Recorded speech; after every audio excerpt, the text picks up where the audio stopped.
எல்லாருக்கும் வணக்கம். ரெண்டு பேரும் நிறைய பேசிட்டாங்க. நம்ம ரசிகர்களாக ராஜா சார் மியூசிக்கை கேட்டு வளரும்போது என்னெல்லாம் நமக்கு தோணுமோ அதெல்லாம் அவங்க சொல்லிட்டாங்க. எனக்கு வந்து ராஜா சார் மியூசிக் பற்றி எப்போ கேட்டாலும் வந்து நான் ஒன்று தான் சொல்லுவேன். அது வந்து எங்கள் அம்மாவுடைய அன்பு மாதிரி. It's a constant, it never changes. நமக்கு வாழ்க்கையில் நிறைய என்னென்னவோ மாற்றங்கள் வந்தாலும் அவர் மியூசிக் நமக்குள்ளே ஏற்படுத்துகிற அந்த உணர்வு வந்து எப்போதும் அப்படியே தான் இருந்திருக்கு. ராஜா சாரோட பழகிறதும் ஒர்க் பண்ணுறதும் வந்து இது அவர் சொன்னதுக்காக சொல்கிறேன், நான் ரங்கராஜ் சொன்னதுக்காக சொல்கிறேன். அவ்வளோ இலகுவா, அவ்வளோ எளிமையாக, எந்த விதமான கான்ஃப்ளிக்டோ ஒரு மிஸ் அண்டர்ஸ்டாண்டிங்ஸோ அல்லது கன்ஃபியூஷன்ஸோ இல்லாமல் நீட்டாக ஸ்மூத்தாக அவ்வளோ ஃப்ரெண்ட்லியாக இருக்கும். ஃப்ரெண்ட்லின்ற டேர்ம் நான் ஏன் யூஸ் பண்ணுறேன்னா, he treats me as an equal. ஒரு டைரக்டரை அவர் அப்படி தான் பார்க்குறாரு. அவர் முதல் படத்துக்கு மியூசிக் பண்ணும்போது எனக்கு 1 வயசு. ஸோ ஆனால் என்னோட அவர் பேசும்போது படம் பார்த்துட்டு என்கிட்ட சொன்னார், நான் சஜஷன்ஸ் சொல்லலாமா அப்படின்னு கேட்டார்.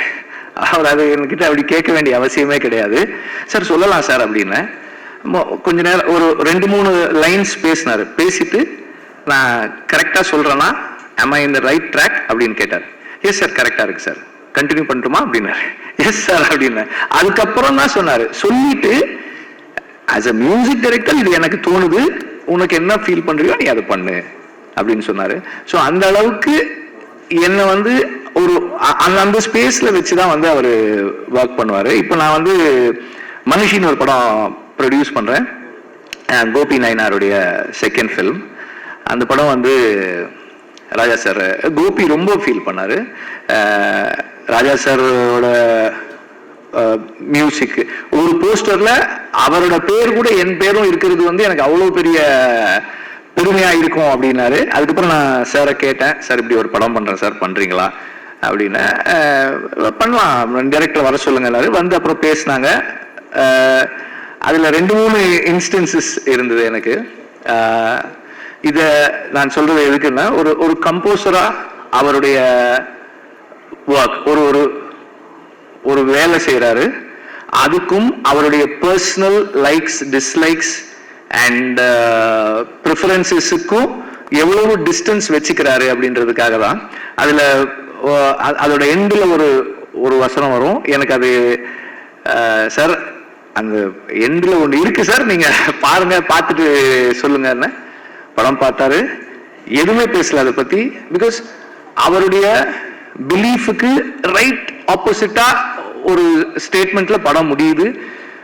இப்போ ராஜா சார் மியூசிக் பண்ண எனக்கு என்ன இருக்குன்னா, ஐயோ இது எப்படி சார், அப்புறம் கேட்டேன், சார் இது உங்களுக்கு இது அந்த கடைசியில் வர்றதா அப்படின்னாரு. ஆமா சார், அந்த அந்த அந்த ஒரு லைன் அப்படின்னா அது பண்ணிடலாம் அப்படின்னாரு. ஒன்றுமே சொல்லலை. அதுக்கு ரொம்ப பியூட்டிஃபுல்லாக ஒரு மியூசிக் கம்போஸ் பண்ணி அதை பண்ணாரு. அப்புறம் அதில் ஒரு போலீஸ் ப்ரொசீஜரல் சீன். அது ஒரு சாதாரண ஒரு போலீஸ் ப்ரொசீஜர். அது வாங்க உட்காருங்க, இது பண்ணுங்க அது பண்ணுங்க, அப்படி ஒரு சீனு. அந்த சீனை ராஜா இது அவரோட ஒர்க் பண்ண எல்லாருமே சொல்லியிருக்காங்க, நானும் சொல்லணுன்றதால இதை சொல்றேன். அது வந்து அவ்வளோ ஒரு ஹியூமன் ஸ்டோரியா மாத்துறது இருக்கு இல்லையா, அந்த மியூசிக்கினுடைய பவர், அந்த மேஜிக். அப்புறம் ராஜா சார் பேக்ரவுண்ட் ஸ்கோர் பண்ணும்போது நம்ம போய் உட்காந்து பக்கத்தில் பார்க்குறோம். அவர் ஏதோ பண்ணிட்டே இருப்பாரு, இது இப்போ ப்ளே பண்ணி நான் ரெக்கார்ட் பண்ணிட்டே இருப்பேன். அவர் பண்றதெல்லாம் வீடியோவில் எடுத்துட்டே இருப்பேன். அவர் பண்ற ஈஸ் பார்க்கும்போது நமக்கு என்ன தோணும்னா, ரொம்ப ஈஸி போட்டிருக்கேன். அவர் உட்காந்து அப்படியே பண்ணுவாரு. இப்போ ப்ளே பண்ணு, அப்படி ஒரு மெஸ்மரைசிங்கா இருக்கும். ஓ இவ்வளோ ஈஸி தானே, நம்ம பண்ணக்குள்ள பண்ணிடலாம் போல் இருக்கேன் அப்படின்ற மாதிரி எஃபர்ட்லெஸ்ஸா ஒரு மியூசிக்கை கொண்டு வந்து ஒரு சாதாரண காட்சியை அப்படி மாற்றக்கூடிய ஒரு மெஜிஷியன். மியூசிஷியன்றதோட ஒரு மெஜிஷியன் தான் என்னுடைய பார்வையில், நான் அவரை பக்கத்துல இருந்து பார்த்ததுல.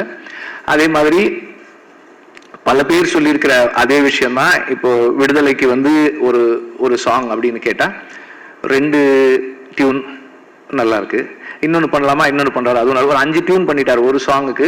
அப்போ ஒரு சாங் இருக்க வேண்டிய இடத்துல 3 சாங் ஆயிடுச்சு படத்தில். அந்த மாதிரி என்னை வந்து அவ்வளவு தனக்கு அவ்வளோ நெருக்கத்தில் அலோவ் பண்ணி he is letting me see himself, அவரோட பேசுறது, அவர் எக்ஸ்பீரியன்ஸஸை ஷேர் பண்ணிக்கிறது, இதெல்லாம் அவ்வளவு என்ரிச்சிங்காக இருக்கு எனக்கு as a person. And as a film maker அவர் அந்த ஒரு ஃபில்மை அண்டர்ஸ்டாண்ட் பண்ணிக்கிறது, அப்ரோச் பண்ணுறது, and way he treats background score for a film. ஒரு சீன் பார்த்துட்டே இருந்தார், அவர் நோட்ஸ் எழுத ஆரம்பிக்கும் போது சொன்னார், அந்த சீன் ரொம்ப நல்லா இருக்கு, அதனால அதை அப்படியே விட்டுருவோம், மியூசிக் வேண்டாம் அப்படின்னாரு. இதெல்லாம் வந்து எனக்கு நார்மலா நம்ம இது வரைக்குமான அனுபவம் வந்து ரொம்ப நல்லா இருக்கு, நம்ம இன்னும் நல்லா ஒரு மியூசிக் பண்ணணும் அப்படின்றது ரொம்ப நல்லா இருக்கு, let us stay away, let us give the space for silence அப்படின்றது, இதெல்லாமே வந்து ரொம்ப ஸ்பெஷலானது. These are all my personal experiences. And Raja சாருடைய லைஃபை படமாக எடுக்கிறது அப்படின்னும் போது it's a big documentation of a nation. இந்த நாட்டினுடைய ஒரு அவர் ஒர்க் பண்ணிக்கிட்டு இருக்க இந்த 40+ இயர்ஸ் ப்ளஸ் அவர் அந்த பாயிண்ட்டுக்கு வர்றதுக்கு முன்னாடியான 40 இயர்ஸ், இவ்வளவு காலங்களையும் ஒரு நாட்டினுடைய வரலாற்று பதிவாக அவருடைய இசையில நாம கொண்டு வந்து சேர்க்கிறோம். Because film music is our bookmarks of life. ஒரு பாட்டை கேட்டா ஒரு அனுபவம் வரும். எனக்கு வந்து தேவர் மகன் சாங் கேட்டா, நானும் என் ஃப்ரெண்டும் வந்து ஒரு ராணிப்பேட்டிலேருந்து வெள்ளூர், எனக்கு அப்போ ஜாண்டிஸ், வீட்டில் உட்கார வச்சிருந்தாங்க, எங்கள் அம்மாவுக்கு தெரியாமல் சைக்கிள் எடுத்துக்கிட்டு போனோம். அங்கேருந்து போய் அந்த படத்தை பார்த்துட்டு திருப்பி வந்தோம். எனக்கு அது ஞாபகம் வரும், தேவர் மகன் சாங். ஸோ என்னோட லைஃப்ல முக்கியமான events, I mean not my own life but everybody's life, நமக்கு ஃபில்ம் மியூசிக் வந்து லைஃபை, ஈவெண்ட்ஸை, பர்சனல் ஹிஸ்டரியை மார்க் பண்ற புக் மார்க்ஸா இருக்கிறது வந்து ஃபில்ம் மியூசிக் நமக்கு. அப்போ அந்த மாதிரி இன்னைக்கு இருக்கிற இங்க இருக்கிற எல்லாருடைய வாழ்க்கையிலும் ஏதோ ஒரு விதத்துல அவங்களோட பர்சனல் ஹிஸ்டரியில ராஜா சாரோட மியூசிக் இருக்கு. அவரோட லைஃப் ஒரு ஃபில்மா ஆகுது அப்படின்னும் போது it is our own films also being mat. இப்போ நான் ரொம்ப விரும்பி கேட்ட ஒரு பாடல், என் வாழ்க்கையில ரொம்ப முக்கியமான பாடல், அது உருவானதை அந்த படத்துல நான் பார்க்கும்போது என் வரலாறும் அந்த பாடல் இருக்கு. அதனால வந்து இது Tamil music, Tamil film music கேட்டு வளர்ந்த அத்தனை பேருடைய படமாவும் இது இருக்கும்.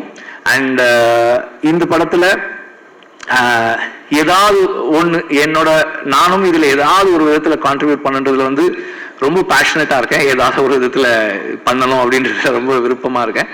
And Arun, it's a big gift that is been given to you. I wish you all the very best. And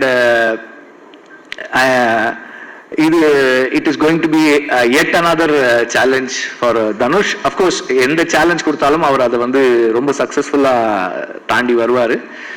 To be Raja sir, to be in that space and to be the person, it's going to be a big challenge and a treat for all of us.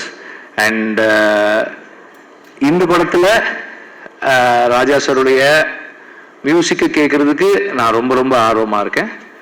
Thank you very much.